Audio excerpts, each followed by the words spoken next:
Offensive explosion like that, people might forget that Ryan Delarocco had 5 saves in the first quarter, and the momentum could have been really different, but that defense is just, they trust him.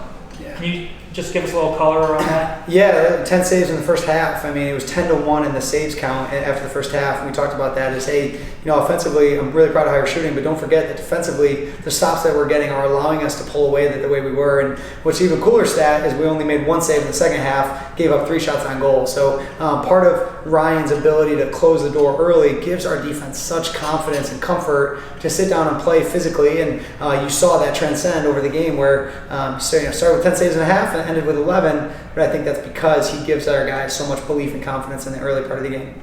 Was it part of the game plan to push the transition with that deep and talented rope unit?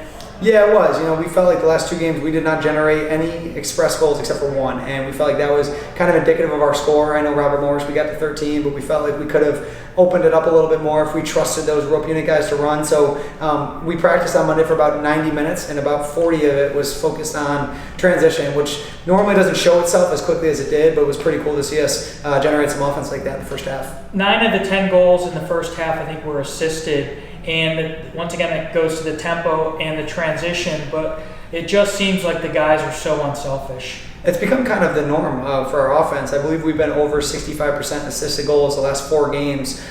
Even the Mercer game, we were 7 of 8 goals assisted. Some of it, we're facing a little bit zone now. Some of it's transition, as you mentioned. But I think that we're just generating more opportunities, higher quality opportunities, when we're not taking those first shots on the run. Felt like we took a couple of those today, and especially in the second half, that slowed us down a little bit.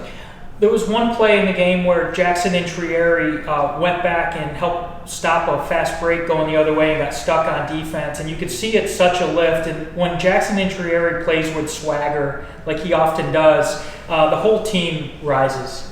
Yeah, it's funny. We had a homework assignment last night where we posted practice clips and we said, hey, pick your favorite. And most of the guys picked their favorite clip of Jackson Intrieri sprinting into a ride in practice yesterday. And that affirmation from his teammates makes J.I. work even harder in those moments. And we showed a clip a few weeks ago before High Point of Max Waldbaum getting over the midfield line and playing defense like he's a D-midi. And we said, hey, attack, if you ever get stuck like this should be how your body language looks. And we're certainly going to need that in opponents coming up. And J.I. led the way with a big moment like that in the second half.